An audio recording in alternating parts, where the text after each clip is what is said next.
Okay, great question.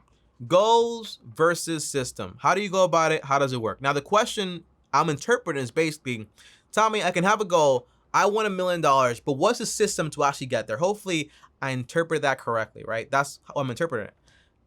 The real thing is basically, it's not one or the other, it's both, right? So back here is my entire like little wall thing. And so far I've accomplished, for example, I got a car, so I'm good on that. So that's great. But I also have, for example, 500,000 subscribers. Let's say you want to have a goal. I love those SMART goal things where basically the goals are simplified, they're measurable, attainable. I think the R stands for reachable or something like that, and the T stands for what? I forget. You know, I really forget. But the goal is you want to make your goals. Here's how I do it. I write down my goal, right? A very attainable goal.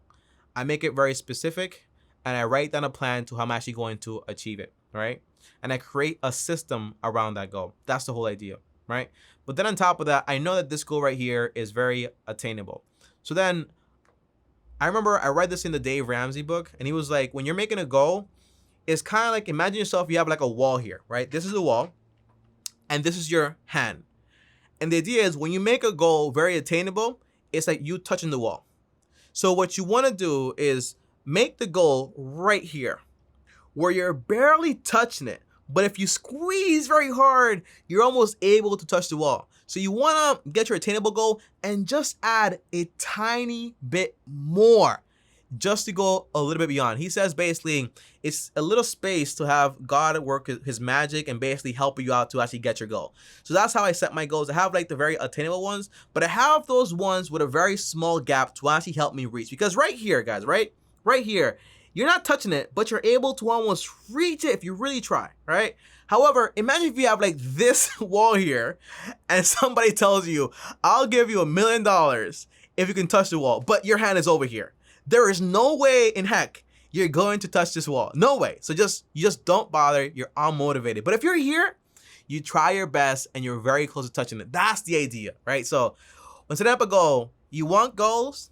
You want to make them. And by the way, Zig Ziglar, look up Zig Ziglar on YouTube. Zig Ziglar setting up goals. He does a great job on this stuff. So you want to make your goals both like specific and all that stuff, but you also want to develop a system to actually get it. That's the way I see it. Specific, measurable, achievable, relevant, and time-bound. Yo, you got me, bro. You got me. Exactly. So that's what SMART goals stand for, okay? Specific, measurable, achievable, relevant, and also time-bound. If you have a goal with no deadline, it's ridiculous. You will never get it done. That's why when you were in college or high school or middle school, whatever it was, and they gave you homework, and they're like, oh, this homework is due at the end of the semester. And you're like, okay, you waited for crazy story here, because this is true and it's relevant. I got a 19-page paper homework, okay? The minimum was to write at least a minimum of 19 pages. They gave us 3 months to write that paper. I promise you guys, okay? On the final night, I wrote those 19 pages in one night, and I got an A on it. It was the best paper I ever wrote in my life. But again, it was because basically my goal was not time bound. I didn't have a deadline. So all your goals need to have, for example, a deadline attached to it.